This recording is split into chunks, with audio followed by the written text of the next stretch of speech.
L'argent gouverne le monde. Personne n'en possède davantage que l'investisseur financier BlackRock.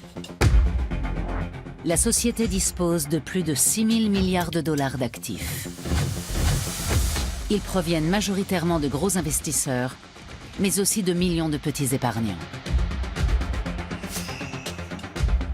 Lorsqu'on brasse autant d'argent, on peut influencer des entreprises, des politiciens et même des États. Avec quelles conséquences pour nous tous? Pourquoi en sait-on aussi peu sur le plus grand des géants de la finance mondiale? Personne ne voulait me parler autrement que sous couvert d'anonymat.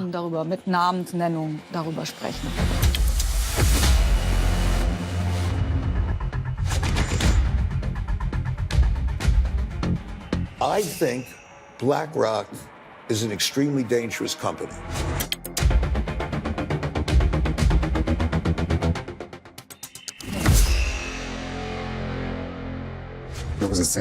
On disait qu'on nageait avec les requins.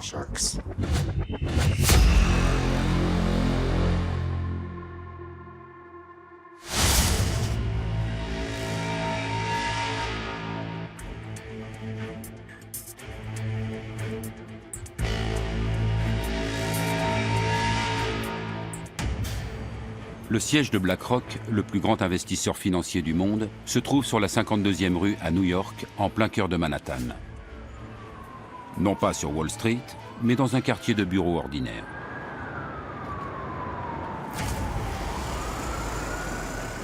L'édifice est ouvert au public. Le rez-de-chaussée abrite une boutique de design ainsi qu'un café. Un pianiste est là pour créer une ambiance raffinée.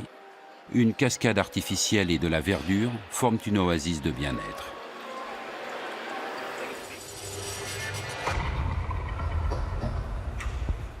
Les bureaux de BlackRock se trouvent derrière cette imposante barrière.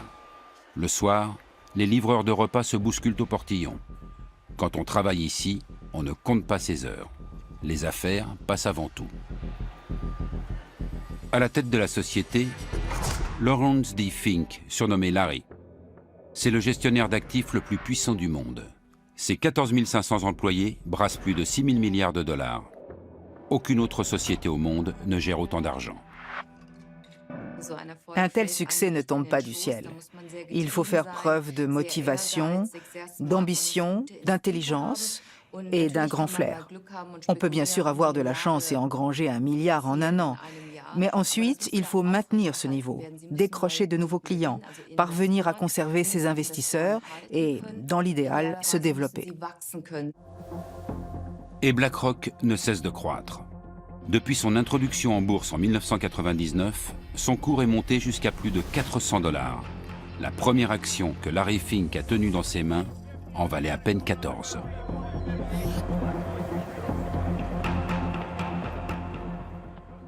La journaliste boursière Heike Burter a suivi l'ascension de BlackRock depuis le début et a écrit un livre sur le sujet. À ce jour, c'est le seul ouvrage à se pencher sur les opérations financières de la multinationale. BlackRock travaille avec ce que Wall Street appelle OPM, Other People's Money, l'argent des autres. C'est celui que les financiers préfèrent utiliser. BlackRock a même érigé cela en système. Il travaille avec l'argent de fonds de pension, d'assurance et de petits épargnants. Toute personne désireuse d'investir son argent peut s'adresser à BlackRock, qui va l'investir pour elle. Parmi les clients de BlackRock, on trouve de gros investisseurs, comme le fonds souverain norvégien ou le fonds de pension californien CalPERS. Les sommes placées se comptent souvent en milliards. À partir d'une dizaine de millions, BlackRock fournit un conseil personnalisé.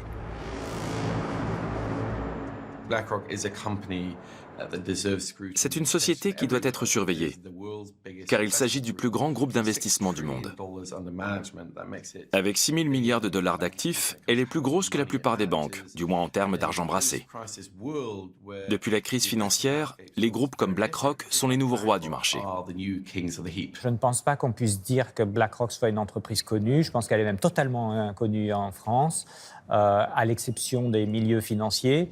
Et même dans les milieux économiques, les gens savent que c'est un investisseur important, qu'il est présent au capital de beaucoup d'entreprises, mais ils ne connaissent pas plus. BlackRock gère également l'argent de petits épargnants. Pour eux, elle propose des fonds plus abordables appelés ETF. Vendus sous la marque iShares, ils constituent près d'un tiers des actifs de l'entreprise. India, China, Brazil, iShares, small caps, large caps, iShares, industrials, low cost. Every dollar counts. iShares. BlackRock vante la grande diversification des risques de ses ETF, ce qui attire les petits épargnants échaudés par la crise. Mais certaines voix s'élèvent pour dire que la multinationale a trop d'argent, qu'elle domine les marchés et pourrait mettre en danger l'ensemble du monde financier si elle se retrouvait en difficulté. Larry Fink réfute cependant ces critiques. The reality is, the capital markets are the capital markets. I don't control the capital markets. The whole world controls the capital markets, all the participants. L'influence de Larry Fink sur les marchés est-elle réellement aussi faible qu'il le prétend? Il est permis d'en douter. Au cours de la décennie qui a suivi la crise financière de 2009, BlackRock est devenu le plus gros investisseur du monde, en grande partie grâce aux ETF.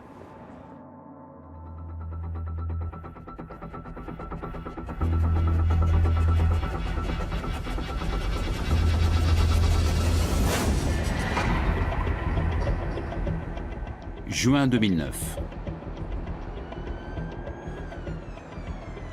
Alors que la crise tient le monde entier en haleine, BlackRock rachète pour 13,5 milliards de dollars la filiale d'investissement de la banque britannique Barclays, ruinée.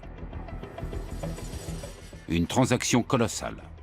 Du jour au lendemain, BlackRock voit le montant de ses actifs doubler. Mais plus important encore, la société se lance dans la commercialisation d'ETF. Les ETF ont pris de l'ampleur après la crise. On a alors vu se développer la plus longue bulle financière de l'histoire, qui ne cesse de grossir depuis maintenant une dizaine d'années. Et au cours de cette période, les ETF ont littéralement explosé. Et leur croissance se poursuit. Pas une fois ils n'ont été ébranlés. Depuis 2009, des centaines d'ETF inondent les marchés boursiers. BlackRock permet à n'importe qui d'investir même de petites sommes. Bien que la marque iShares évoque un produit Apple, elle appartient à BlackRock. La société gagne de l'argent en facturant la gestion de ses fonds. Ses tarifs sont nettement inférieurs à ceux de ses concurrents, mais avec 2000 milliards de dollars placés dans les ETF, l'affaire reste juteuse.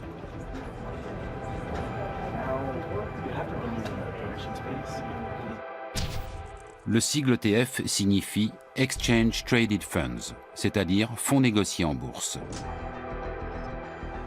Le principe est simple. On achète non plus des actions individuelles, mais la valeur d'un indice boursier. Prenons un exemple. Si quelqu'un achète un ETF qui réplique les performances du CAC 40, il investit en fait dans les 40 entreprises qui y sont répertoriées.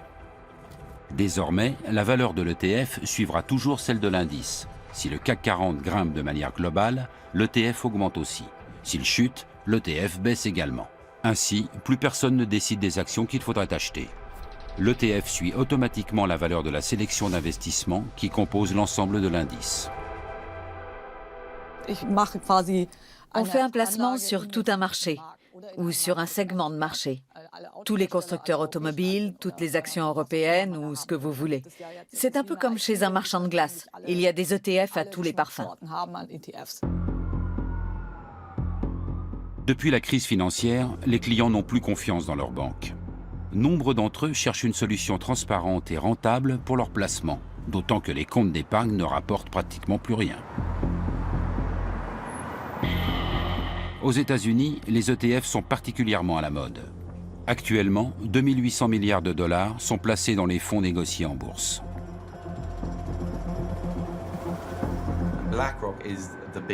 BlackRock est le plus gros pourvoyeur d'ETF. Cela nous a permis à tous d'épargner à moindre coût. Mais l'énorme pression que cela a créée a contraint les gestionnaires d'actifs traditionnels à baisser leurs tarifs. L'an dernier, le prix de ces services est tombé à un niveau historiquement bas, 2 fois moins élevé qu'il y a 20 ans. Tout le monde a fait d'énormes économies. Mais l'euphorie suscitée par les ETF retombe soudainement en 2015 lorsqu'une légende de Wall Street s'en prend par surprise au produit phare de BlackRock. Pour son coup d'éclat, l'investisseur en fonds spéculatif Carl Icahn choisit une émission télévisée dans laquelle le ton est généralement plutôt amical.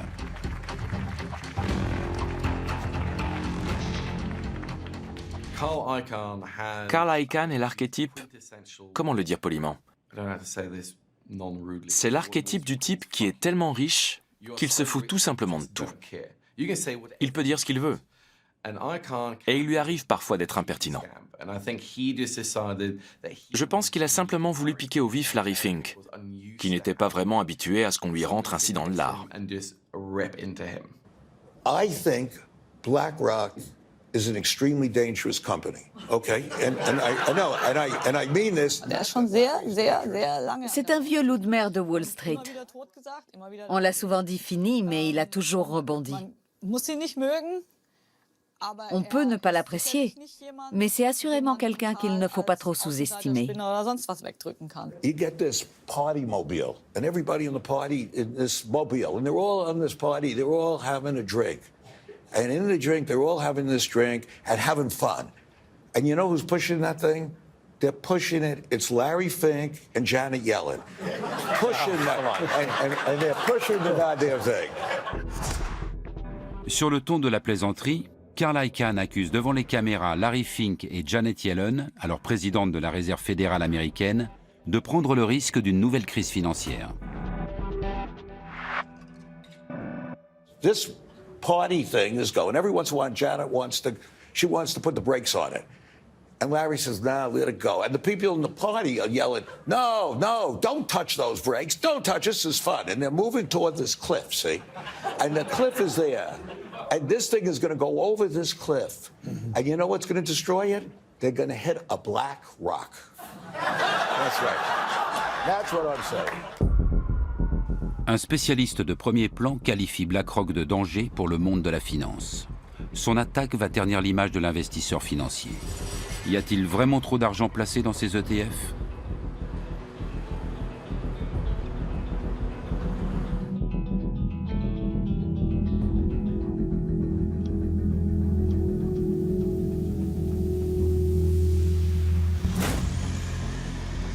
Depuis la crise financière, l'Europe est unanime sur un point. Plus jamais l'argent du contribuable ne doit servir à sauver les banques. Depuis 2014, c'est la BCE, la Banque centrale européenne, qui est chargée de les réguler et de les contrôler.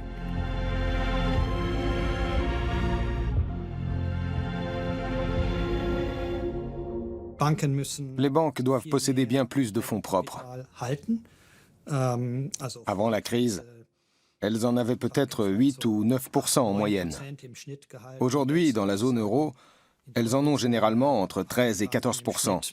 C'est une moyenne. Les chiffres peuvent varier. Le siège allemand de BlackRock se situe non loin de la BCE. Gestionnaire d'actifs à l'échelle mondiale, la multinationale brasse aujourd'hui bien plus d'argent que la plupart des banques. Mais elle est nettement moins contrôlée. Puisque ce n'est pas un établissement bancaire et qu'elle n'accorde pas de crédit, elle n'est pas considérée comme étant d'importance systémique. On dit qu'un établissement présente une importance systémique dès lors qu'il est susceptible, en cas de difficulté, de provoquer dans le système financier un choc qui pourrait avoir un effet négatif sur l'économie réelle. Voilà comment je définirais l'importance systémique. BlackRock pourrait-elle être classée dans cette catégorie? Selon une étude du Conseil de stabilité financière, un organisme de surveillance créé par le G20 à la suite de la crise, les activités de BlackRock ont pris des proportions considérables. Si pour une raison quelconque ses clients venaient à vendre en bloc leurs ETF, tous les marchés boursiers pourraient être menacés. Et dans leur sillage, des milliers d'entreprises dont les actions plongeraient.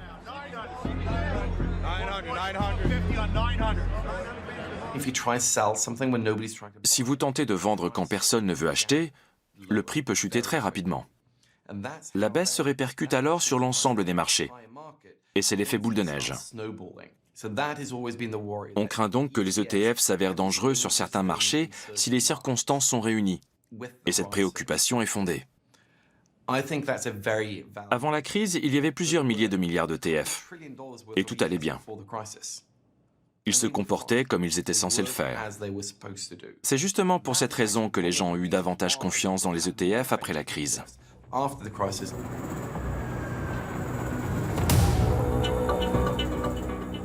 Même si les ETF ont bien résisté à l'époque, certains signaux indiquent qu'il pourrait un jour en aller autrement.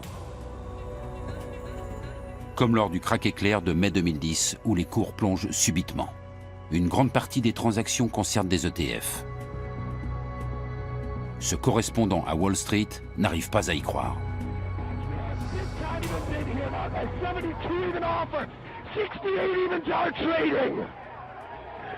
Guys, 70 even bid here now once again. 70 evens trade. 71 even bid here now with the 72 evens are trading. Un camion vous fonce droit dessus. Il accélère. Vous devez alors évaluer s'il parviendra à freiner avant d'arriver sur vous ou s'il va simplement vous écraser. Vous devez prendre une décision. Après quelques minutes, le cauchemar prend fin. Les cours remontent aussi vite qu'ils ont chuté. Aujourd'hui encore, on ne sait pas vraiment ce qui s'est passé ce 6 mai 2010. Mais une chose est sûre, les ETF étaient particulièrement impliqués. Alors que se passerait-il si tout le monde voulait les vendre? Qui sauverait le système?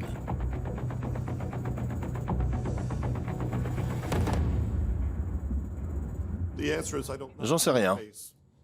En l'absence d'un régulateur, cela pourrait devenir problématique, car personne ne serait là pour les tirer d'affaire. S'ils étaient adossés à une banque, elle interviendrait sans doute. Mais un établissement non bancaire, lui, n'en aurait pas les moyens. Une simple société de gestion ne dispose pas de suffisamment de fonds propres.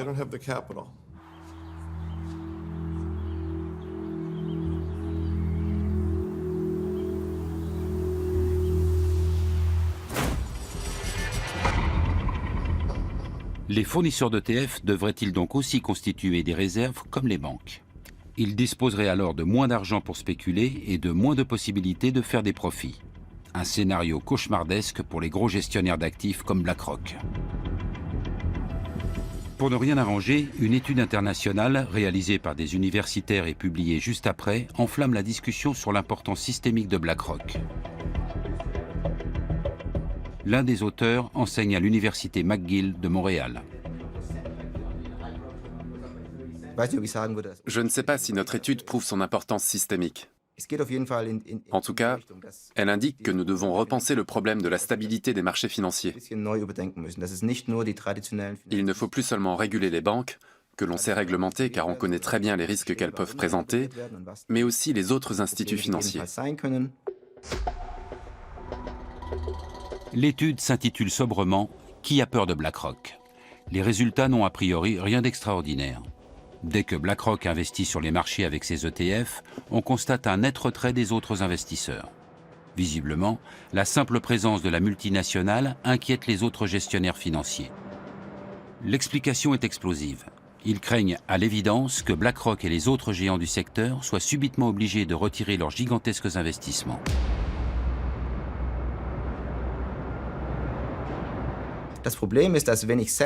Le problème, c'est que si mes investisseurs viennent me voir pour me dire que la valeur de leur portefeuille a chuté et qu'ils voudraient récupérer leur argent, je dois revendre leurs actions alors même que leur prix est à la baisse.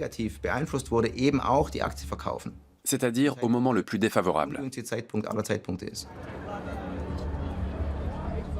Tout le monde à la bourse craint une telle situation. Le sauve-qui-peut général tant redouté ne se ferait pas attendre. Un tel mouvement de panique pourrait alors s'avérer d'importance systémique. Les cours plongeraient, les investisseurs perdraient des milliards et les sociétés cotées subiraient d'énormes pertes. Le système imploserait. Les géants comme BlackRock emporteraient tout dans leur chute. Et qui sera là pour récupérer les ETF? Qui les achètera s'ils sont en train de plonger? Qui? Quand il n'y a plus personne, le marché plonge. On peut toujours dire que ça n'arrivera jamais. C'est en tout cas ce qu'affirme BlackRock.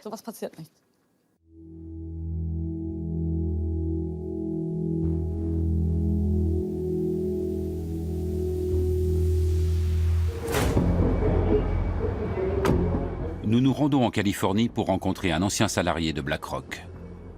Nous devons lui garantir un anonymat total. Il a trop peur que cette interview ne compromette son avenir professionnel. Notre informateur a vendu de nombreux ETF. La pression exercée par BlackRock pour conquérir ce marché était énorme.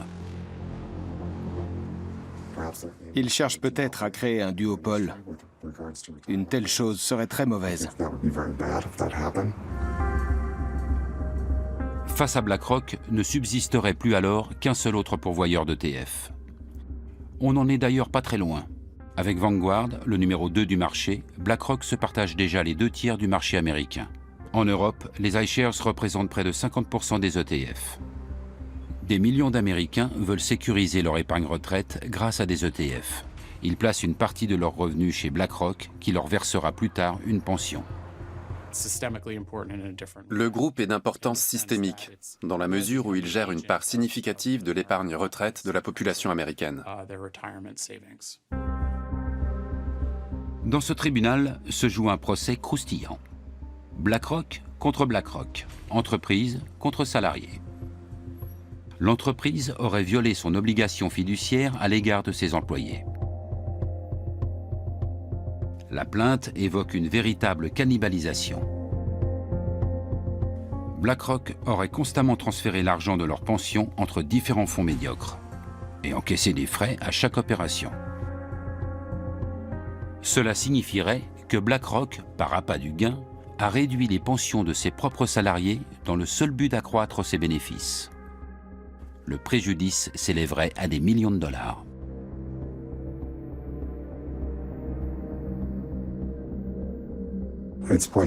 Il est probable que BlackRock fera traîner la procédure encore des années et que je ne touche finalement pas un centime. J'estime que BlackRock a manqué à son obligation fiduciaire. Si elle avait pris ses responsabilités au sérieux, elle aurait dû être plus transparente sur son barème tarifaire. Le gros risque qu'ils courent, c'est de voir leur réputation entachée. Une grosse fraude qui saperait la confiance dans leur gestion serait bien plus dommageable pour eux qu'un problème financier.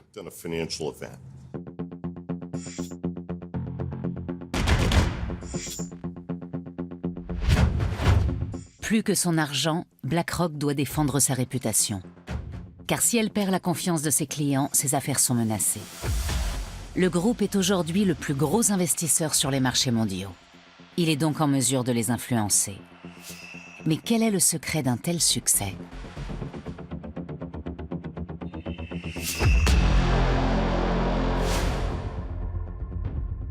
BlackRock est actionnaire de milliers de sociétés. Apple, Microsoft, Facebook, Shell. L'entreprise a placé ses fonds partout.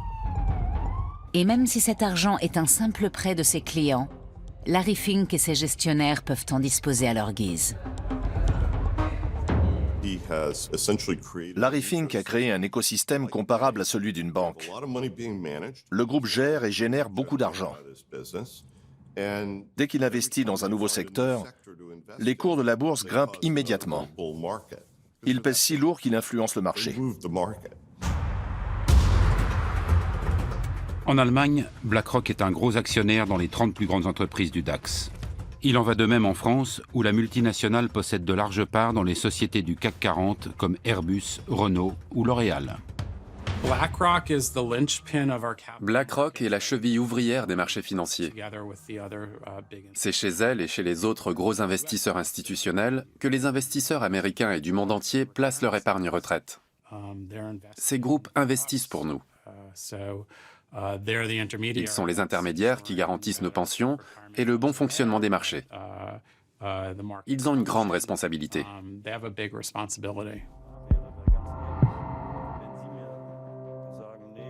Une responsabilité à l'échelle mondiale. Et pourtant, presque personne ne connaît la société. Durant des semaines, nous tentons d'entrer en contact direct avec elle. Après de nombreux appels et mails, notre demande d'interview est définitivement refusée.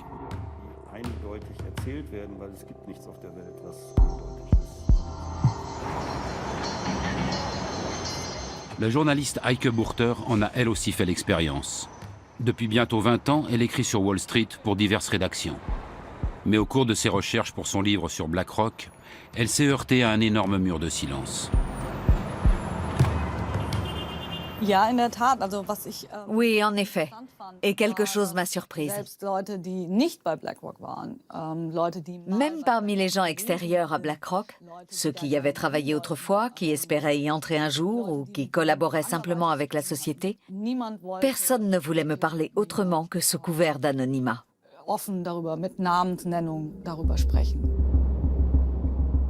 Jusqu'à présent, aucun employé de BlackRock n'a encore osé s'exprimer ouvertement.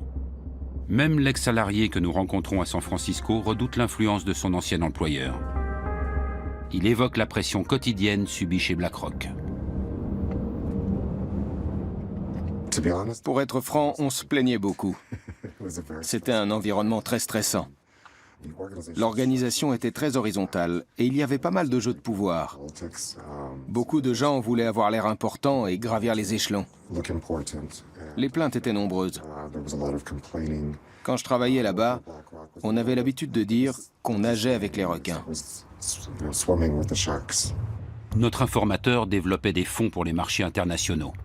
Ces produits devaient attirer des investisseurs du monde entier, avec de gros bonus à la clé en cas de succès. En cas d'échec, pression et stress. Et chez BlackRock, la définition de la réussite était claire. Une expression qu'on utilisait la résume bien. Rendre les riches encore plus riches. Je caricature, bien évidemment. Mais la réussite chez BlackRock, du moins pour moi, se mesurait à mes performances et à mes bonus. Ils louaient des salles où le PDG présentait les résultats du trimestre et exposait aussi ses objectifs.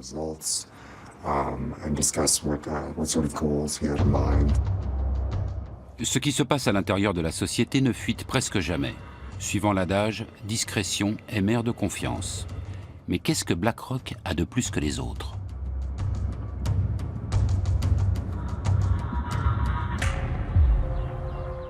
La réponse se trouve à 1300 km au nord de San Francisco, près de la frontière américano-canadienne.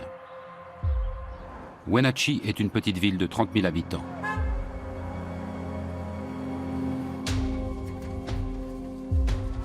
Le climat y est propice à la culture des fruits. Wenatchee s'est autoproclamée capitale mondiale de la pomme. Mais sa principale source de revenus provient d'ailleurs. Microsoft, Yahoo et d'autres y sont implantés car le barrage de Rocky Ridge leur fournit de l'électricité relativement bon marché. Exception faite des vergers, c'est assez désert. Et au milieu de ces pommeraies se trouve aussi BlackRock. Dans ce qui ressemble à des entrepôts, se cachent les serveurs informatiques du plus grand investisseur financier du monde. Jour après jour, ils explorent le monde numérique à la recherche de tout ce qui pourrait être utile pour l'industrie financière.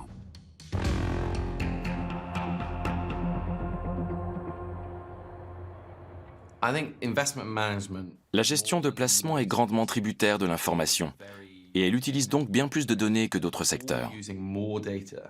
Pas seulement les chiffres du PIB, du chômage ou du cours de la bourse, mais aussi les images satellites, les données de cartes bancaires, etc. Toutes ces empreintes numériques que nous laissons dans l'économie numérique, les gestionnaires d'actifs s'en emparent et les anonymisent au maximum avant de les utiliser pour réaliser des transactions et surveiller les risques. Et dans ce domaine, Larry Fink a une longueur d'avance. Le moindre mouvement boursier, la déclaration la plus anecdotique d'un ministre, tout est enregistré par les ordinateurs de BlackRock. La popularité des actions sur les réseaux sociaux sert également à évaluer la valeur des placements. Et tout cela sans intervention humaine. BlackRock a développé son propre programme d'analyse surnommé Aladdin. Une intelligence artificielle qui prend de nombreuses décisions toute seule. C'est évidemment le système qui est à la base de la gestion de risque, qui est la spécialité de BlackRock et qui permet effectivement de faire ce type d'investissement avec des coûts faibles. Dans le conte, le garçon des rues, Aladdin, avec un seul dé, s'enrichit avec l'aide d'un génie. Chez BlackRock, c'est le système informatique Aladdin avec 2 dés qui enrichit l'entreprise. Le programme réalise chaque semaine 200 millions de calculs afin de conseiller ou déconseiller certains placements. Prenons un exemple. BlackRock veut savoir si cela vaut la peine d'accorder des prêts immobiliers dans une région donnée.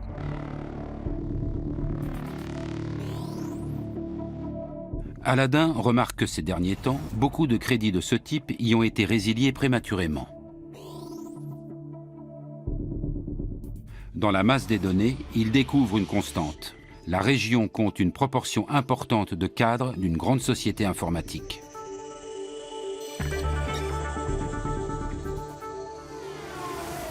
Le problème, c'est qu'ils sont souvent mutés. Alors BlackRock dit, sachant cela, nous n'allons pas investir dans des hypothèques ici, parce que si les gens déménagent souvent, elles nous reviendront quasiment à chaque fois. Aladdin dissuade donc les clients de BlackRock d'accorder hâtivement des prêts immobiliers dans ce genre de région. Car si les cadres déménagent régulièrement et résilient souvent leurs prêts, ils paient finalement moins d'intérêt que ce qui était prévu au départ. Solution proposée, augmenter les taux des prêts immobiliers dans les environs des grandes sociétés informatiques.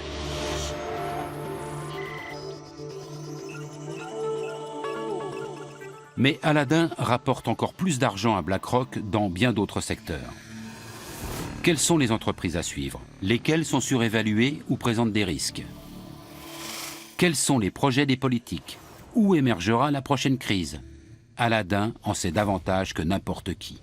Et pour faire appel à ses pouvoirs magiques, il suffit d'y mettre le prix.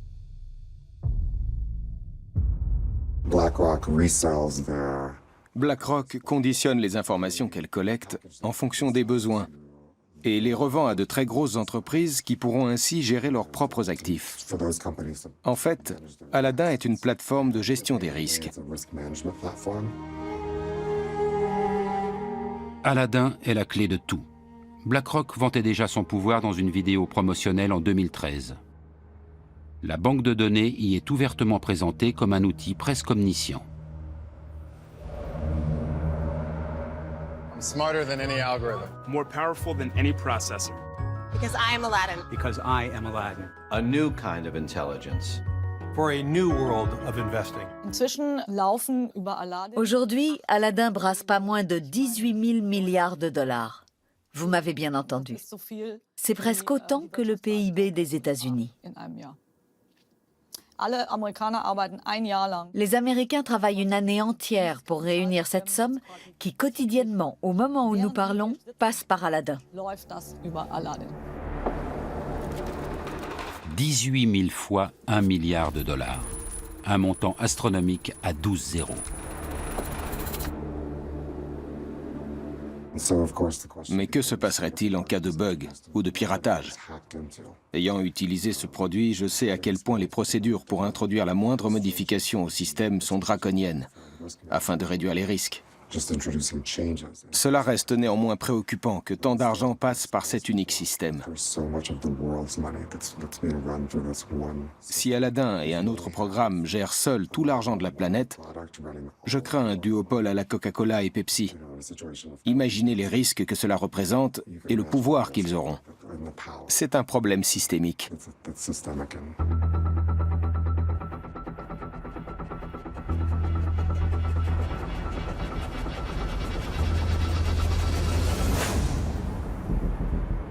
À la fin des années 1970, il n'y a pas de meilleur endroit que Wall Street pour gagner de l'argent rapidement.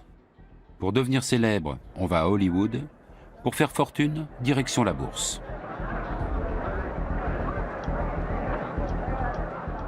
Le jeune Lawrence D. Fink, alors âgé de 23 ans, n'a aucune velléité d'acteur.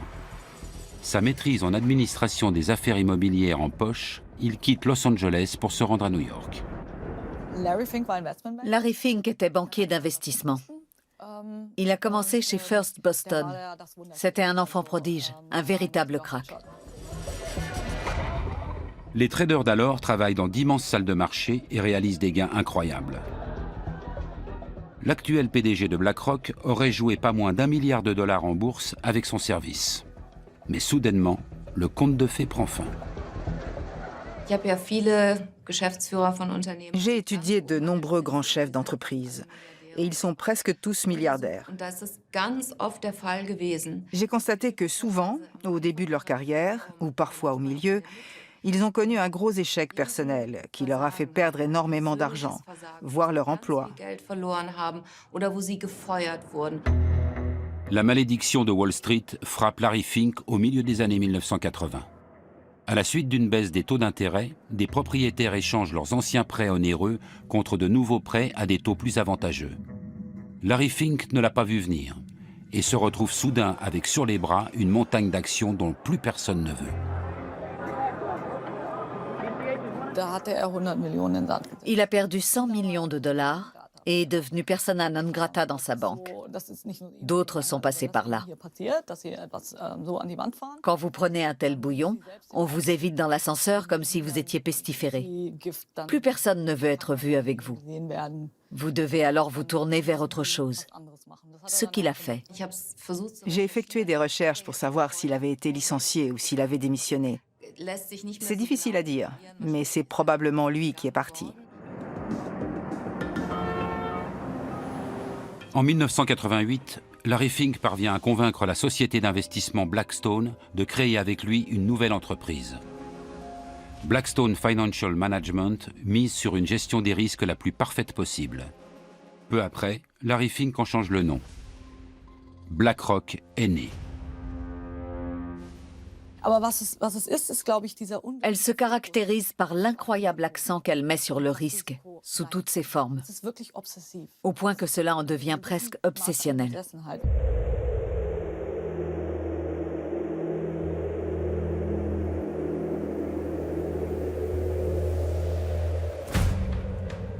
Davos, sismographe des risques et des opportunités de l'économie mondiale.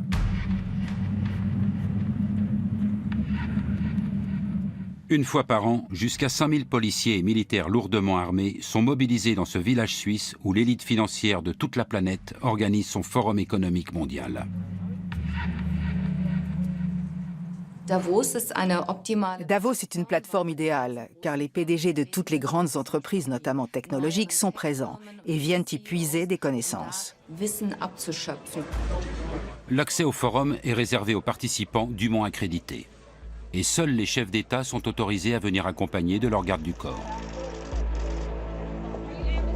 Davos offre aux grands de ce monde des possibilités illimitées d'étendre leur réseau. Dans le milieu de la finance, on dit que passer 3 jours à Davos, c'est s'épargner 3 mois de voyage. Ce sont des gens à part. Ils se connaissent tous. C'est un cercle très restreint.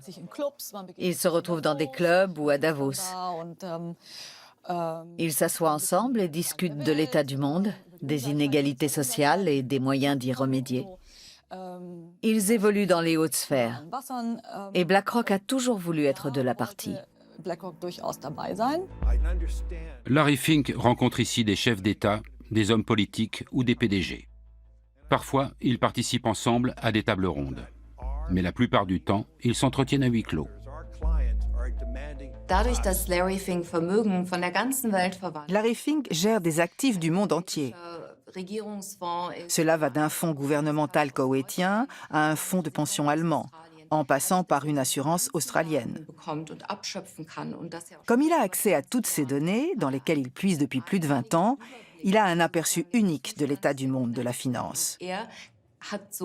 Et grâce à cela, il produit à son tour ses propres données. Il est une pierre angulaire de cet immense réseau de personnes. Les interviews de Larry Fink sont rares. Dans celle-ci, réalisée à Davos, il évoque ses débuts et son premier job dans la boutique de chaussures de son père.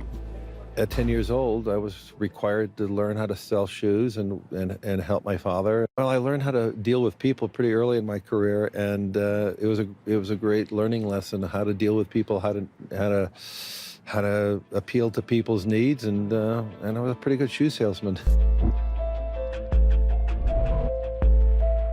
Il s'agit là d'une des rares anecdotes personnelles connues au sujet de Larry Fink. Elle vise à donner l'image d'un homme d'affaires consciencieux et à réduire le fossé qui sépare depuis longtemps l'homme de pouvoir des petits investisseurs.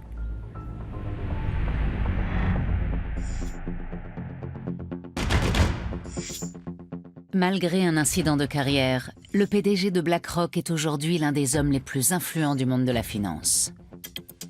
Il doit avant tout son ascension au logiciel d'analyse des risques Aladdin, qui offre à BlackRock un avantage considérable en termes de connaissances. On ignore ce qui est réellement stocké dans cette base de données. Quoi qu'il en soit, Aladdin prend de lourdes décisions en matière d'investissement à l'échelle mondiale. L'utilisation de ce programme pose la question de l'influence qu'il confère à BlackRock sur notre société.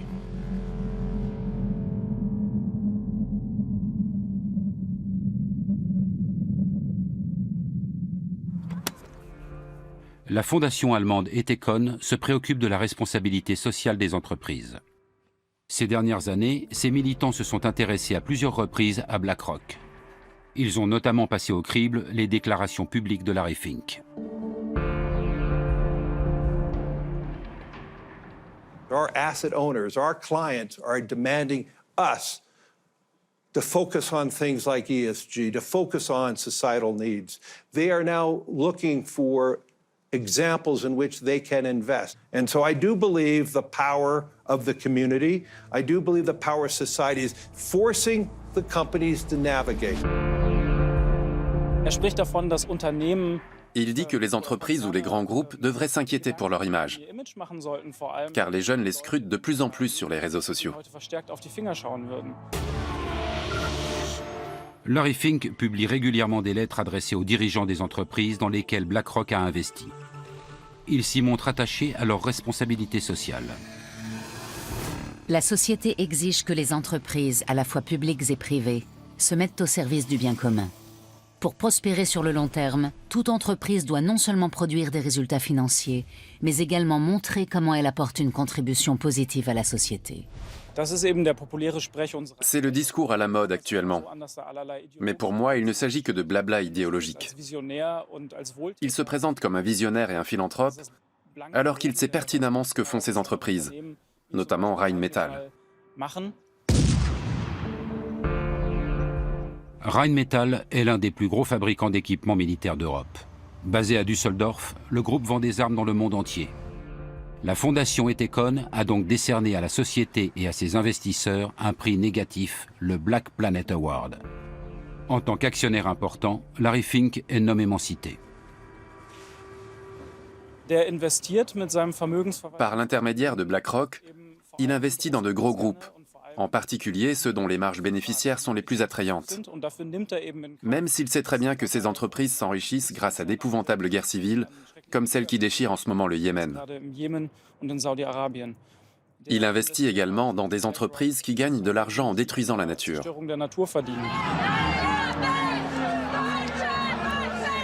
BlackRock s'enrichirait-elle grâce à l'industrie de la guerre?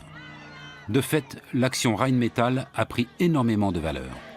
Depuis 2016, son cours a grimpé d'environ 70%. BlackRock investit aussi dans d'autres groupes d'armement. Est-ce en adéquation avec les lettres de Larry Fink dans lesquelles il appelle à plus de justice et de responsabilité vis-à-vis de l'environnement?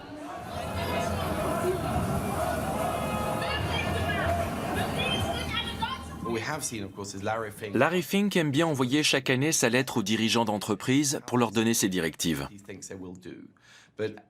Mais comme le Financial Times et d'autres journaux l'ont déjà fait remarquer, ce discours ne correspond pas toujours à ce que disent les gestionnaires de fonds de BlackRock au conseil d'administration des entreprises. En d'autres termes, les déclarations d'intention de Larry Fink n'ont rien à voir avec la réalité. BlackRock privilégie les investissements les plus rentables et non les plus éthiques. Comme avec Rheinmetall, qui continue de vendre des armes à l'Arabie Saoudite par l'intermédiaire de filiales, et ce, malgré l'interdiction d'exporter décrétée par le gouvernement allemand. Et peu importe si le régime saoudien torture ses ressortissants et assassine les journalistes indésirables. On l'a notamment vu avec l'affaire Jamal Khashoggi. Peu après, une conférence devait avoir lieu en Arabie Saoudite et de nombreux chefs d'entreprise ont dû reconsidérer leur participation. Larry Fink ne s'y est pas rendu, mais quand on lui a demandé s'il allait cesser toute relation commerciale avec le pays, il a clairement répondu que non. BlackRock refuse de s'exprimer sur le sujet devant notre caméra. Mais dans un document publié en 2018, les choses sont claires. En définitive, un seul critère est retenu par la société au moment de décider si elle soutient ou non la politique commerciale d'une entreprise.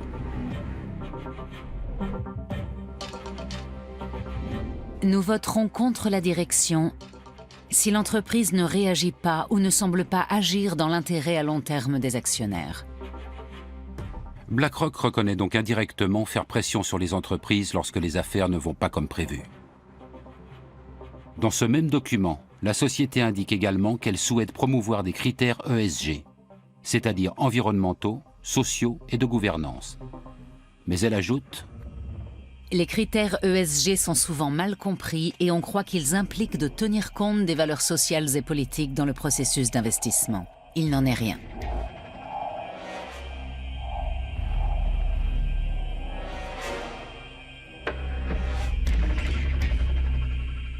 Et le siège de BlackRock à Francfort précise encore sans ambiguïté: les gestionnaires d'actifs ne peuvent pas utiliser les actifs de leurs clients pour promouvoir leurs propres opinions sociales ou politiques. BlackRock n'intervient pas dans les décisions d'ordre moral, mais s'ingère dans les autres aspects de la vie de l'entreprise. Son influence va-t-elle au-delà des votes lors des assemblées générales annuelles? Disons que BlackRock investit au capital d'une entreprise pour le compte d'un fonds privé et qu'elle détient dès le départ 5, 10 ou 15% des parts, ainsi qu'un siège au conseil d'administration. Dans ce cas, en effet, elle s'impliquera plus activement, car c'est dans son intérêt de favoriser et de développer une nouvelle entreprise. Parfois, ça peut rapporter gros. Même les plus importants PDG des grands pays industrialisés ont pu le constater. Un article du magazine d'affaires allemand Wirtschaftswoche a enquêté sur l'influence de BlackRock sur ses dirigeants. Johannes Tyson, patron de l'entreprise allemande E.ON, résume ainsi: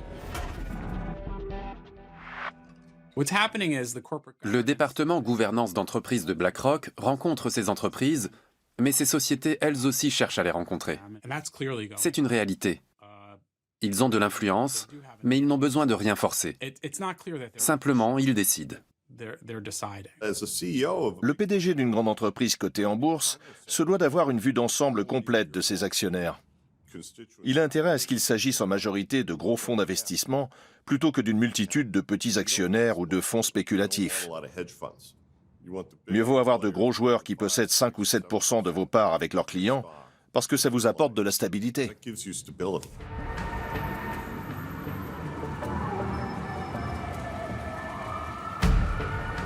La puissance de BlackRock peut-elle être mise au service d'une noble cause?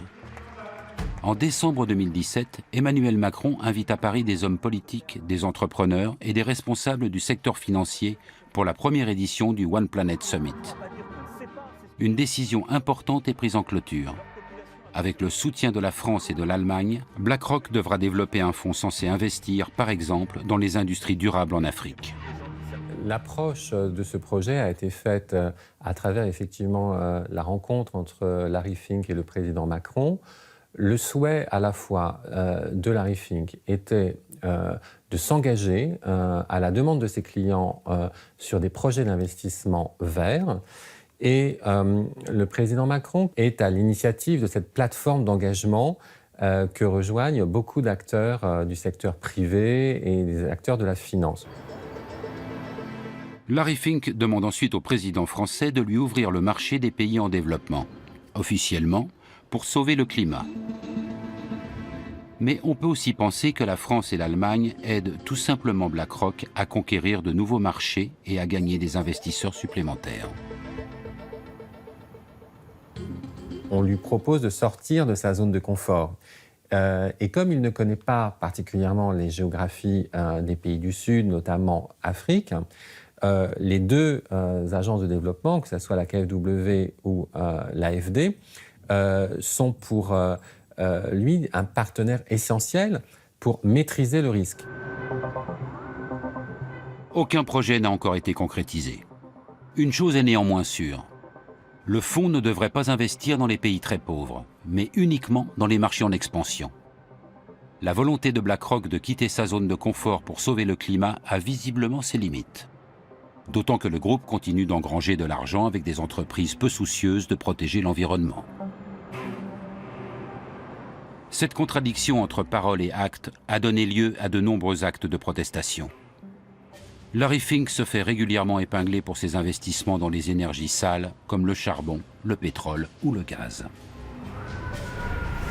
We're here in New York City today outside of BlackRock headquarters to give Larry Fink the only award that he really deserves, an award recognizing him as a climate fraud.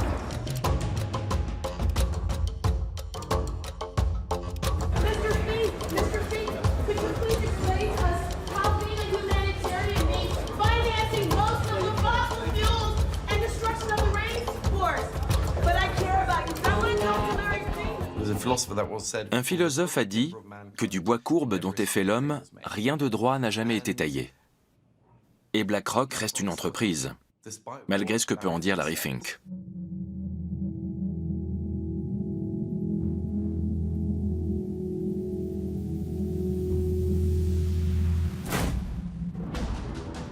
La mainmise de BlackRock grandit à chaque nouvel investissement. Le groupe vote déjà aux assemblées générales de 17 000 grandes sociétés du monde entier et influence donc leur stratégie.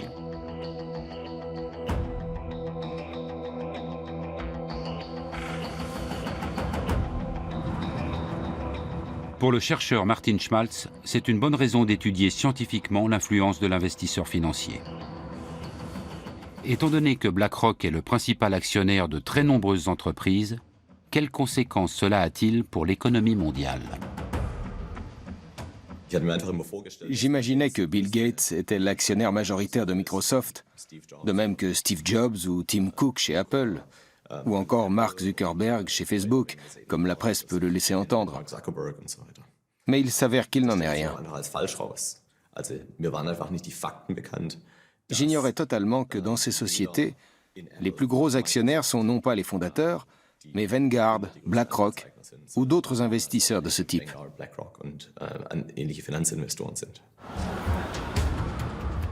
Martin Schmaltz relève notamment que ces groupes investissent dans des entreprises qui sont concurrentes. Les experts parlent alors de propriété commune.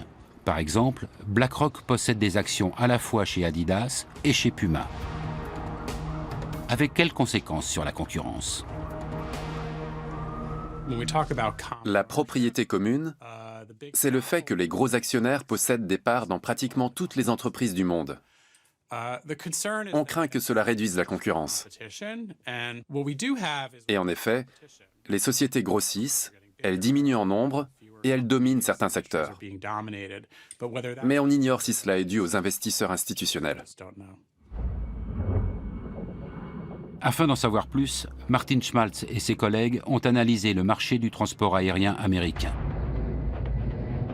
Il s'avère que les prix des billets des grosses compagnies ont parfois augmenté jusqu'à 11% sous l'influence de la propriété commune.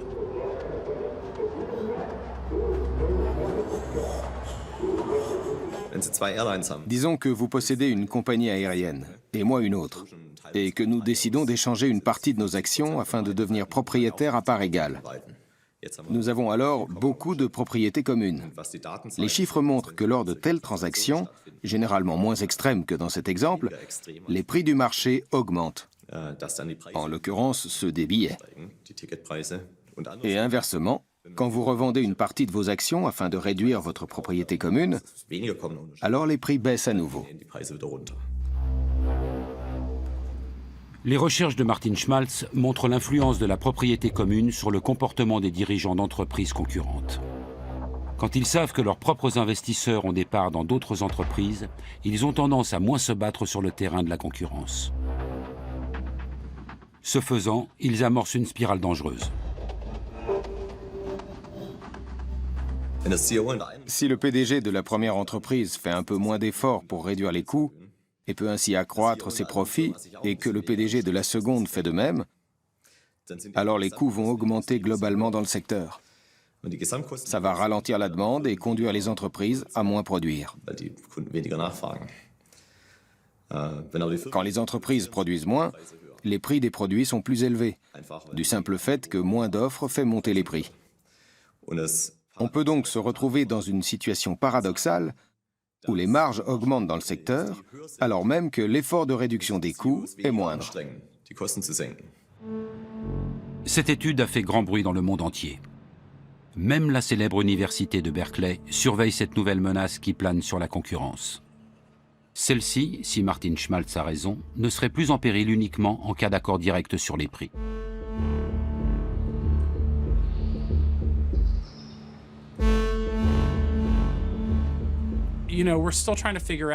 Nous essayons encore de vérifier si tout cela est cohérent, ne serait-ce que dans cette branche. Je dirais pour ma part qu'une seule étude universitaire ne prouve rien. Il faut en mener plusieurs sur un même sujet. Assurément, celle-ci est inquiétante et mérite d'être approfondie, mais elle n'est en rien irréfutable.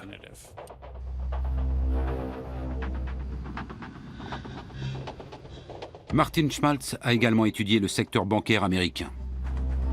Là encore, plus la propriété commune est importante, plus les frais de compte sont élevés et plus les intérêts perçus par les clients sont faibles.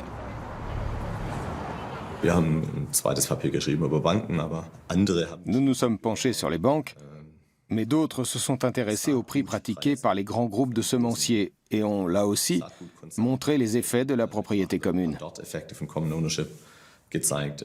Une demi-douzaine d'études indiquent que la propriété commune influence la faculté d'innovation des entreprises. Le sujet fait débat parmi les scientifiques. Les médias s'en emparent aussi, car il fait l'effet d'une bombe. Un monde où les grands groupes financiers limiteraient sévèrement la concurrence serait préjudiciable à l'ensemble des économies nationales.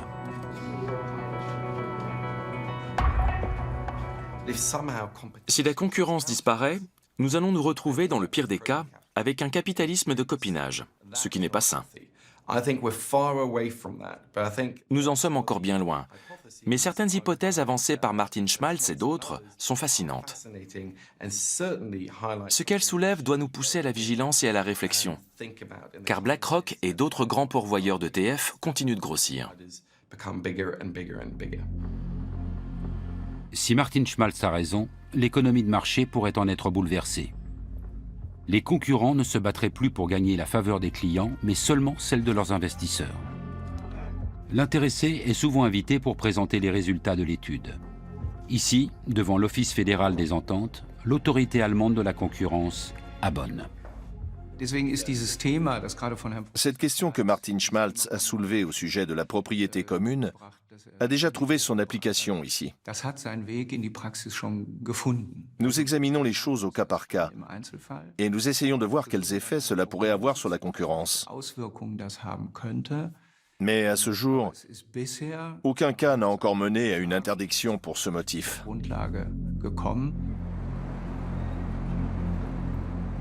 BlackRock et les autres investisseurs financiers ne tiennent pas à ce que le contrôle des achats d'actions soit renforcé.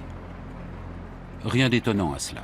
D'après les spécialistes, les 3 plus gros fonds d'investissement seraient actionnaires majoritaires dans 90% des 500 plus grandes entreprises américaines. La propriété commune est donc la règle et non l'exception.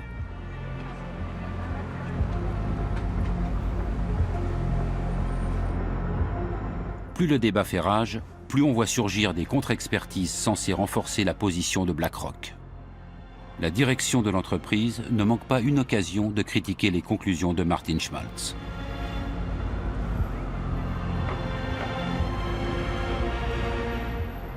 Afin d'examiner les dangers potentiels de la propriété commune pour l'économie, la Commission fédérale du commerce a organisé une audition à New York en novembre 2018. Les allégations de l'économiste allemand menacent les intérêts de BlackRock. La réponse des représentants de la direction de l'investisseur n'en est que plus cinglante. One of the suggested remedies for common ownership is to limit portfolios to one company per sector. In that case, virtually all diversified portfolios would no longer be viable. This engagement plays an important role in the corporate accountability chain, which has value not just for shareholders, but for society as a whole. En clair, BlackRock lutterait pour le bien-être de la société et le professeur d'Oxford aurait commis de nombreuses erreurs. Sa compétence scientifique est explicitement remise en cause. BlackRock nous fait également parvenir d'innombrables contre-expertises. La pression exercée sur Martin Schmaltz est considérable. On a le sentiment que leur pouvoir s'étend jusque dans les milieux universitaires.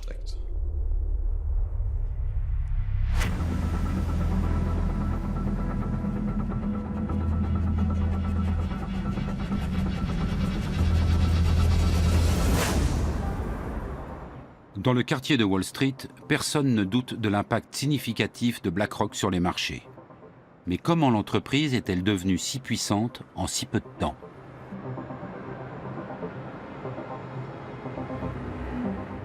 Au moment de la crise, BlackRock ne jouait aucun rôle à Wall Street. Ce sont principalement les banques qui ont failli faire sombrer l'économie mondiale.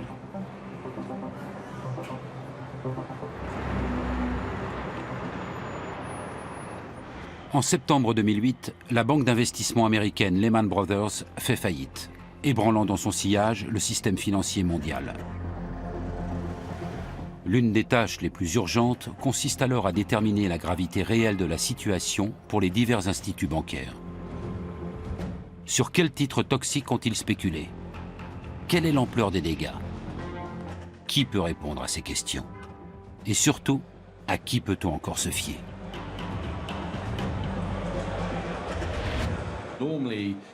En temps normal, la BCE et les différents gouvernements seraient allés demander conseil à Goldman Sachs, JP Morgan ou la Deutsche Bank.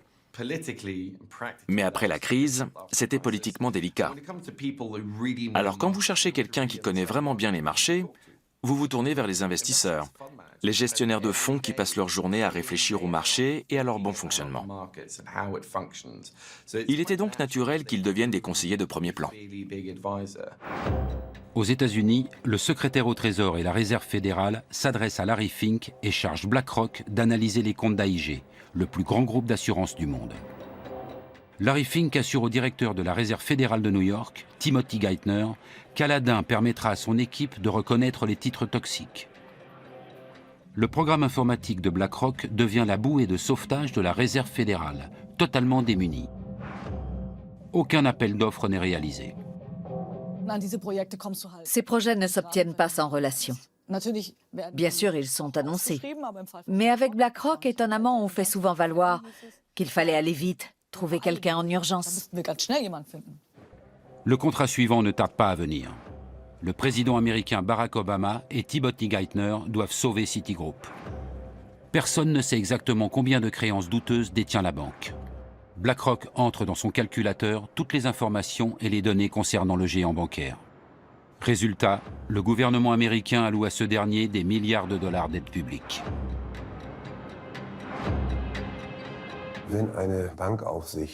Si l'autorité de contrôle du secteur bancaire ne peut pas définir elle-même les critères de robustesse d'une banque, elle capitule. Cette connaissance privilégiée ne peut et ne doit être développée que par ce gendarme lui-même. Et elle doit rester sa prérogative exclusive. Lorsqu'en 2009, Barack Obama nomme Timothy Geithner secrétaire au Trésor, Larry Fink obtient une entrée directe à la Maison-Blanche. Les perspectives s'annoncent exceptionnelles pour BlackRock.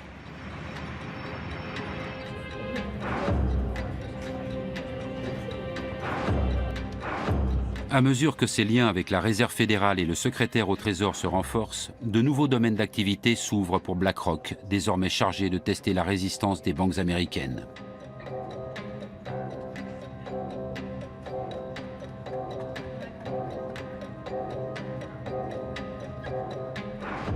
L'Europe aussi fait bientôt appel au service de BlackRock.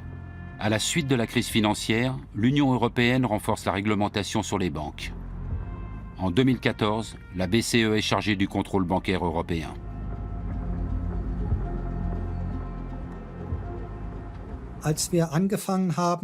Lorsque nous avons mis cela en place en 2014, nous avons rapidement dû procéder à une évaluation complète de l'ensemble du système bancaire.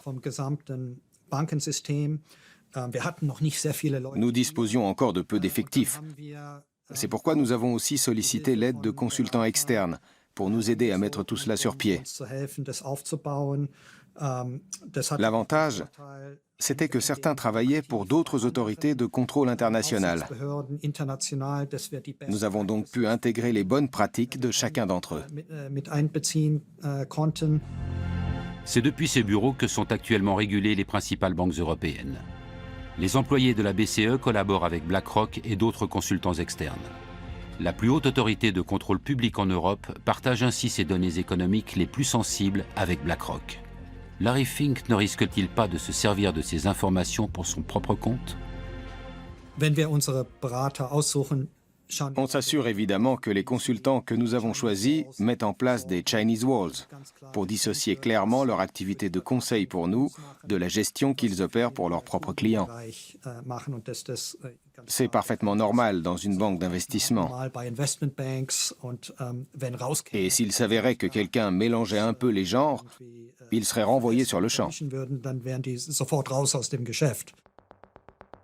Comment fonctionnent ces Chinese Walls, ces fameuses murailles de Chine? Prenons un exemple. En tant que consultant auprès de la BCE, BlackRock a accès à des renseignements exclusifs sur la valeur d'une banque. En théorie, la multinationale pourrait utiliser ses connaissances à son avantage pour spéculer à Wall Street. Mais cela serait totalement illégal. Par conséquent, les services d'analyse et d'achat doivent être séparés par une barrière infranchissable.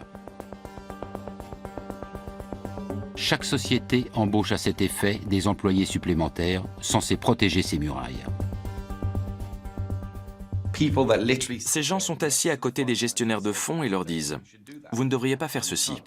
Vous ne pouvez pas parler à ces personnes. » Ou encore « Vous devez déclarer cela. » Il y a aussi différents programmes de contrôle informatique. Nous savons que l'être humain excelle dans l'art de contourner ces contrôles. Le souvenir de la crise est néanmoins encore très frais. Pour l'heure, il y a quelques pommes pourries dans le panier, car il y en a toujours. Mais cela ne constitue pas une menace imminente. Les Chinese Walls peuvent-ils réellement prémunir contre tout délit d'initié? Le doute est permis lorsque l'on revient sur la crise de l'euro.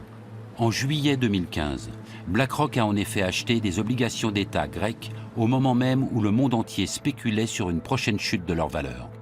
Ce que presque personne ne savait à l'époque, c'est que BlackRock venait d'éplucher les comptes des banques grecques à la demande de la BCE. BlackRock a-t-elle utilisé illicitement ces informations? Peu de temps après, la faillite de la Grèce a été évitée et les primes de risque sur les obligations d'État grecques ont chuté, ce qui s'est avéré rentable pour la multinationale. Pour sa défense, BlackRock rappelle qu'elle est une société réglementée. L'équipe de consultants indépendants qu'elle a montée en 2008 est, dit-elle, strictement séparée des services d'investissement, y compris physiquement. En outre, elle est régulièrement soumise à des contrôles techniques et opérationnels. Le Chinese Wall, c'est le grand mythe de la finance, c'est ce qu'on a toujours dit. C'est la raison pour laquelle on a séparé, notamment aux États-Unis, toutes les activités entre le marché, les activités de détail. En général, ça fonctionne un certain temps. Et puis, comme dans toutes les murailles, il y a toujours des trous par lesquels les choses peuvent passer.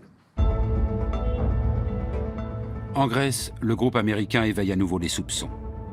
Alors que le pays lourdement endetté est pressé par l'Union européenne de privatiser ses bâtiments publics, BlackRock investit dans l'immobilier avant tout le monde. C'est l'ancien banquier Paskalis Bouroris qui organise la privatisation pour le compte de l'État. Peu de temps après, il obtient un poste de direction dans la succursale grecque de BlackRock. Pour la BCE, les conseils d'une société de fonds financiers sont chers, même avec les Chinese Walls. Mais elle espère reprendre bientôt son indépendance. D'année en année, au fil des tests de résistance, le rôle des consultants s'est amenuisé. Il est fort probable que d'ici 2020, nous ne fassions plus appel à aucun d'entre eux et que nous utilisions notre propre expertise.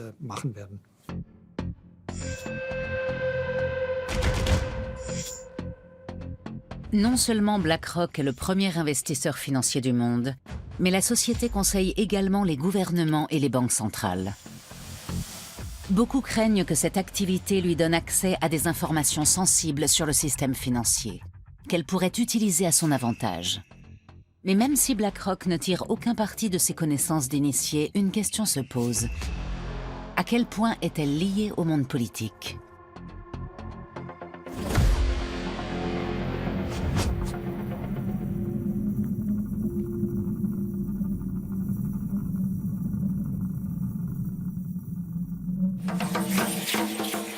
Avec 127 millions d'habitants, le pays d'origine des Aztèques est le 10e pays le plus peuplé du monde. Son PIB par habitant est pratiquement équivalent à celui de la Chine. Malgré les problèmes qu'il connaît, le Mexique aiguise donc les appétits. Notamment celui de BlackRock. Depuis 2008, le groupe américain investit massivement dans ce pays.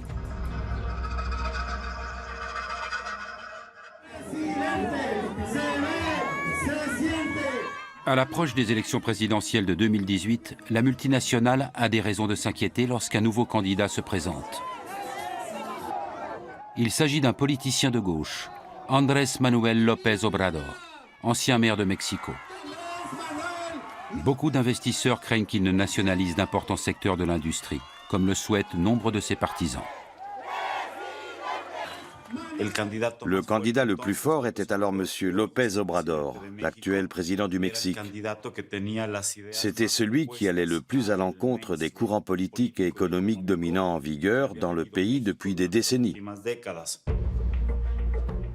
Le secteur de l'énergie récemment privatisé est au cœur des débats. BlackRock y a placé beaucoup d'argent et prévoit d'investir dans un nouveau gazoduc. Avec l'ancien président, la confiance règne. Mais l'élection d'un homme de gauche imprévisible risque de mettre en péril les investissements du groupe. Et ce, précisément au Mexique, le pays préféré de Larry Fink.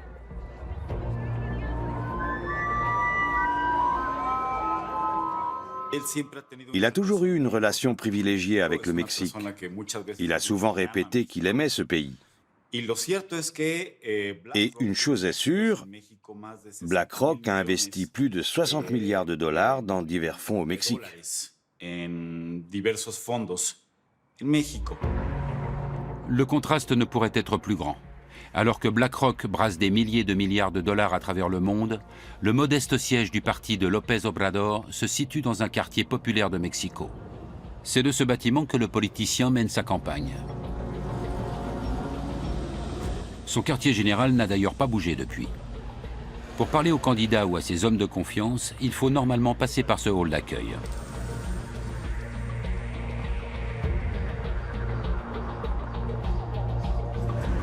Larry Fink en est toutefois dispensé lors de sa venue en mai 2018. Avec d'autres gestionnaires financiers, il a le privilège de rencontrer le politicien de gauche dans un hôtel de luxe. Le contenu de leur discussion reste confidentiel. Toujours est-il que le candidat Obrador déclare alors publiquement que les fonds d'investissement américains restent les bienvenus au Mexique. Je crois que cette rencontre a été, et j'insiste sur ce point, une marque de confiance. Ça allait bien au-delà d'une simple démonstration de bonne volonté. Peu de temps après, López Obrador est élu à la tête du pays. Le peuple attend de lui qu'il combatte la corruption et la criminalité en pleine explosion. Mais beaucoup veulent aussi renationaliser des secteurs de l'économie privatisés dans lesquels BlackRock a placé des milliards. Cependant, après sa victoire électorale, le nouveau président n'en parle plus et il n'en reparlera sans doute plus jamais.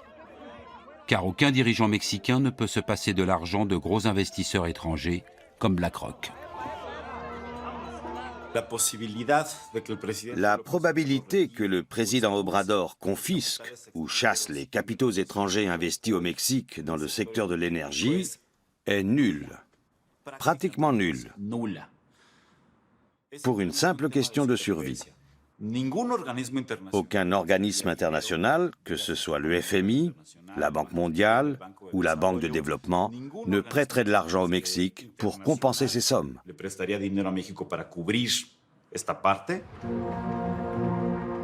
BlackRock s'est fermement établi dans le secteur énergétique mexicain il y a une dizaine d'années. Mais ce n'est que récemment que la journaliste Claudia Ocarranza a regardé de plus près le contrat signé à l'époque. Avec peu de moyens, elle enquête sur les lobbies pour le compte de l'organisation non gouvernementale PODER.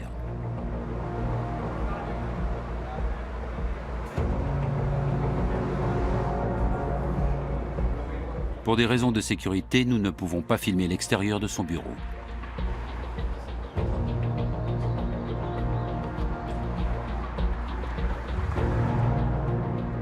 Au cours de ses investigations, la journaliste a découvert un réseau de relations entre les milieux politiques et économiques au sein de l'élite dirigeante du Mexique. Un nom revenait sans cesse, celui de BlackRock. Depuis 2011, des personnalités importantes du pays entretiennent des relations étroites avec le groupe financier. Pour commencer, BlackRock a engagé le fils de Carlos Slim. Le premier entrepreneur du Mexique, à l'époque l'homme le plus riche du monde, était en très bons termes avec la multinationale. Peu après, BlackRock a engagé Gerardo Rodríguez Regordosa. Alors secrétaire d'État aux finances, il s'était prononcé en faveur de la privatisation des entreprises publiques, ce qui allait dans le sens de son futur employeur, BlackRock. En 2015, Larry Fink a rencontré le président de l'époque, Enrique Peña Nieto, au sujet de la compagnie pétrolière publique Pemex. Pues no sabemos exactamente qué fue lo que pasó ahí, pero on ne sait pas exactement ce qui s'y est dit, mais il existe un mémorandum d'entente entre BlackRock et Pemex. Pemex, ¿no? Entonces, no es como tan il n'est donc pas difficile de comprendre à quoi a servi cette réunion. O de entender para qué era esa reunión. Y entonces Pemex, qui était une entreprise publique, est devenue une entreprise semi-publique. Cela signifie que son capital a été ouvert aux investisseurs privés nationaux ou étrangers.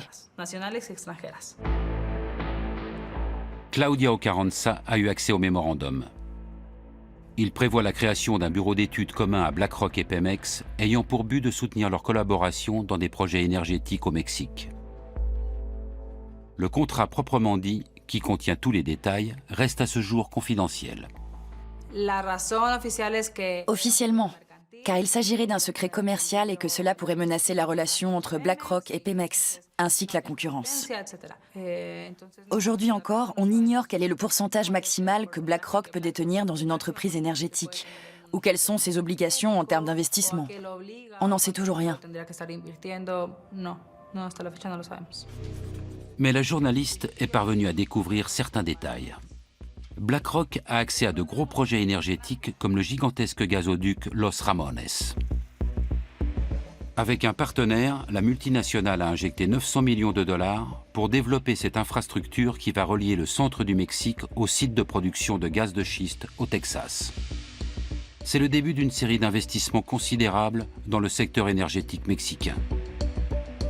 Malgré le changement de gouvernement et l'arrivée d'un président de gauche, BlackRock consolide toujours davantage son influence. Pour la seule année 2018, ils ont placé 85 milliards de dollars dans des fonds d'énergie renouvelable. Cela représente pratiquement 90% des fonds dont ils disposent. Et ils continuent d'investir dans le secteur de l'énergie. BlackRock fait partie des principaux investisseurs étrangers au Mexique. Outre le secteur de l'énergie, BlackRock s'intéresse surtout aux fonds de pension mexicains. En 2014, la Banque nationale l'autorise à investir une partie de l'épargne retraite des Mexicains. En d'autres termes, BlackRock a accès à l'argent de nombreux retraités et est chargé de sécuriser leur rente. Un marché immense.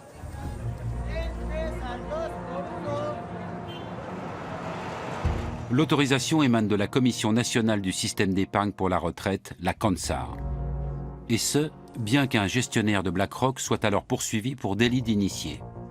Même si les charges retenues contre lui ont été par la suite abandonnées, Claudia Ocarranza est convaincue que légalement, aucun contrat n'aurait dû être signé avec une entreprise contre laquelle des poursuites étaient engagées. Et ce n'est pas tout. Dans quoi BlackRock investit-elle mon argent? Pourquoi la CONSAR n'oblige-t-elle pas ses gestionnaires de fonds à révéler ces informations? La journaliste ne cesse de découvrir de nouveaux liens. C'est Isaac Portnoy qui aurait signé le contrat lucratif pour BlackRock. Auparavant, il travaillait justement pour la CONSAR, chargée de valider l'accord. Après quelques années chez BlackRock, Portnoy est ensuite allé chez Pemex, la société avec laquelle BlackRock a investi des milliards dans le secteur mexicain de l'énergie. La boucle est bouclée.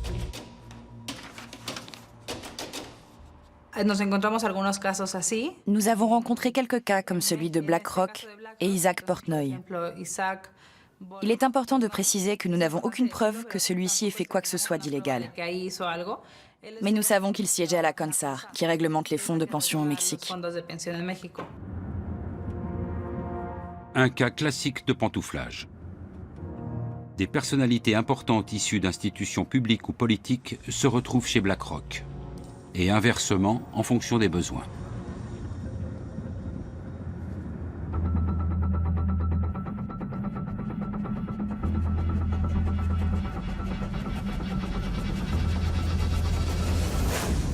Mein Name ist Friedrich Merz, mit E, anders als in Ihrer Einladung, die Sie bekommen haben. Lorsque la chancelière allemande Angela Merkel annonce en 2018 vouloir quitter la présidence de la CDU, un ancien haut responsable politique pose sa candidature pour lui succéder. Friedrich Merz, ancien président de groupe de la CDU au Bundestag, est entre-temps devenu président du conseil de surveillance chez BlackRock. Si les gens passent de BlackRock à la politique, je trouve ça moins problématique qu'ils se fassent payer ou autre. Ils pensent comme leur ancien employeur ou donneur d'ordre. Ils restent prisonniers de ce mode de pensée. Ils appréhendent le monde avec les yeux d'un employé de BlackRock. Au-delà de la question de la réglementation, c'est dérangeant qu'un dirigeant allemand puisse mettre toutes ses relations politiques à disposition d'une entreprise aussi puissante. Et que de surcroît, il revendique le droit de protéger les activités de gestion d'actifs de BlackRock, prétendument dans l'intérêt des citoyens. Mais personne n'est dupe. De même qu'il n'est pas crédible en connaisseur du monde économique. Il n'a jamais occupé de fonction de management. Dans la course à la présidence de la CDU, Friedrich Merz soutient également une mesure d'aide fiscale aux fonds de pension privés. Mais il omet de préciser que son ancien employeur en tirerait avantage. Wir haben eine viel zu geringe Ausstattung der betrieblichen und der privaten Altersversorgung mit kapitalgedeckten Systemen. Le fait de s'offrir les services de M. Merz, qui a le bras long dans la politique allemande, et dont on espère qu'il pourra protéger nos intérêts, est éloquent. Le problème, ce n'est pas seulement BlackRock, c'est l'ascendant du capital financier international sur la démocratie nationale.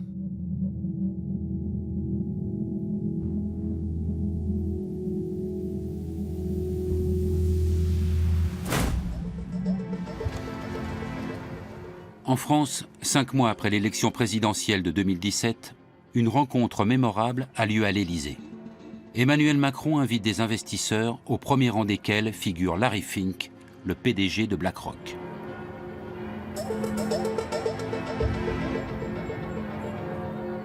Le président français souhaite attirer les grands gestionnaires de fonds du monde dans l'Hexagone. Voilà pourquoi il avait déjà rencontré Larry Fink à plusieurs reprises, peu après sa prise de fonction.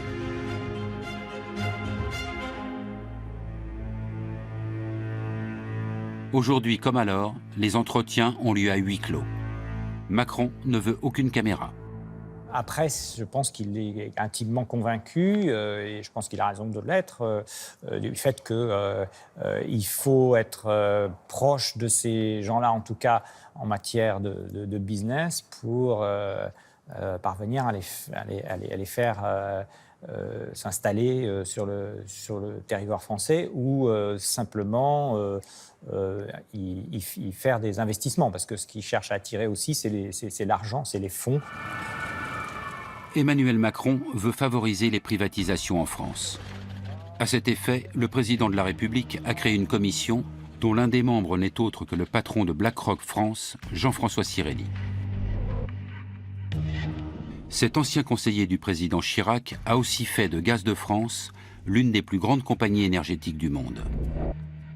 Et tout comme Friedrich Merz en Allemagne, il ne cesse de réclamer un recours accru aux fonds spéculatifs pour l'assurance vieillesse.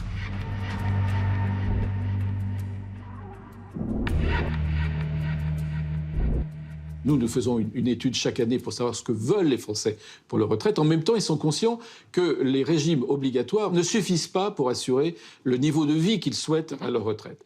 Et donc, je crois qu'il est très important qu'il y ait un nouveau pilier et qu'il y ait un nouveau pilier pour développer ces produits. Pendant que les lobbyistes financiers comme BlackRock renforcent leurs liens avec Emmanuel Macron, le gouvernement français se heurte au mouvement des Gilets jaunes. Ces derniers s'élèvent contre ces réformes économiques libérales et sont révoltés contre les politiques qui laissent les géants de la finance se partager le monde entre eux.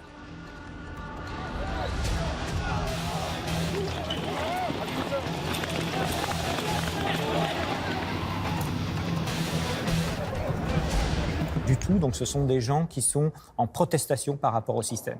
Alors, est-ce que cette protestation par rapport au système, elle est due à la financiarisation et à BlackRock et à tous ses amis de la finance? C'est un peu rapide. Ce qui est vrai, c'est que le système de la finance lui-même a été générateur d'un niveau d'inégalité assez important et que la protestation de ces gens-là, elle est aussi contre les inégalités.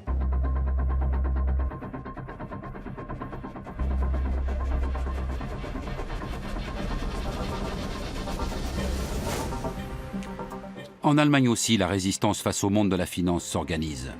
De plus en plus de citoyens se sentent menacés.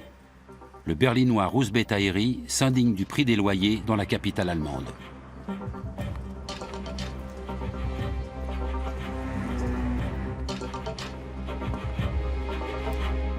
Il est particulièrement révolté par l'influence des investisseurs financiers au sein de l'entreprise immobilière Deutsche Wohnen. Car pour un logement rénové situé dans une zone résidentielle comparable, elle augmente parfois les loyers 2 fois plus que ne le ferait la ville. Beaucoup pensent que l'actionnaire principal, BlackRock, n'y est pas étranger. Difficile de croire qu'une entreprise milliardaire comme BlackRock, ou plus exactement multimilliardaire, délaisse un tel investissement. Ils font ce qu'ils veulent.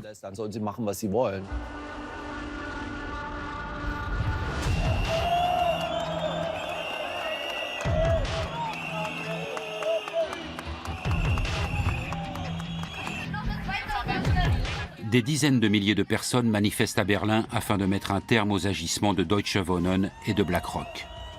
Ils veulent exproprier la société immobilière pour obtenir une indemnisation. BlackRock perdrait alors l'un de ses plus gros objets d'investissement en Allemagne.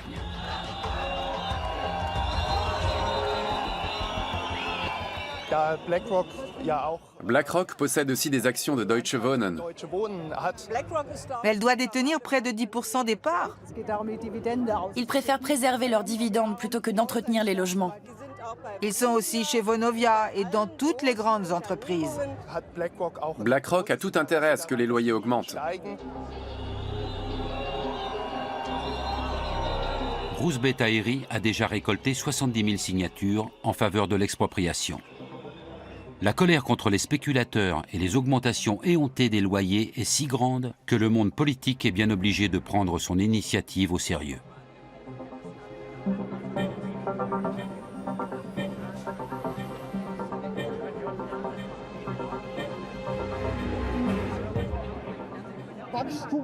Seule la croissance leur importe. Et beaucoup se retrouvent au banc de la société car ils ne peuvent plus payer leur loyer.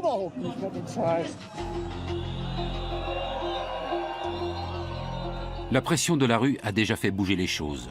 Le débat qui a suivi la manifestation a conduit à un gel des loyers durant 5 ans, ce qui a fait chuter le cours de l'action Deutsche Wohnen d'environ 20%.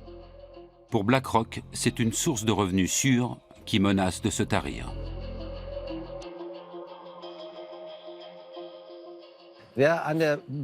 Quand on spécule en bourse, qui plus est sur le sort des locataires, on peut aussi perdre. Les petits actionnaires doivent également le savoir.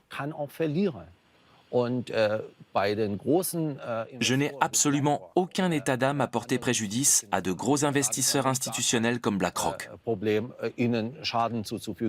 Ils ont suffisamment nui à la société. Aucune autre société ne brasse autant d'argent que BlackRock. Elle a le bras long en politique et influence même des gouvernements. Mais personne n'en parle. Les gestionnaires de Larry Fink doivent faire passer l'éthique après les perspectives de profit. Plus le pouvoir des investisseurs grandit, plus la question se pose. Faut-il avoir peur de BlackRock? La taille de la multinationale pourrait-elle provoquer une crise financière mondiale? Et surtout, peut-on encore arrêter BlackRock?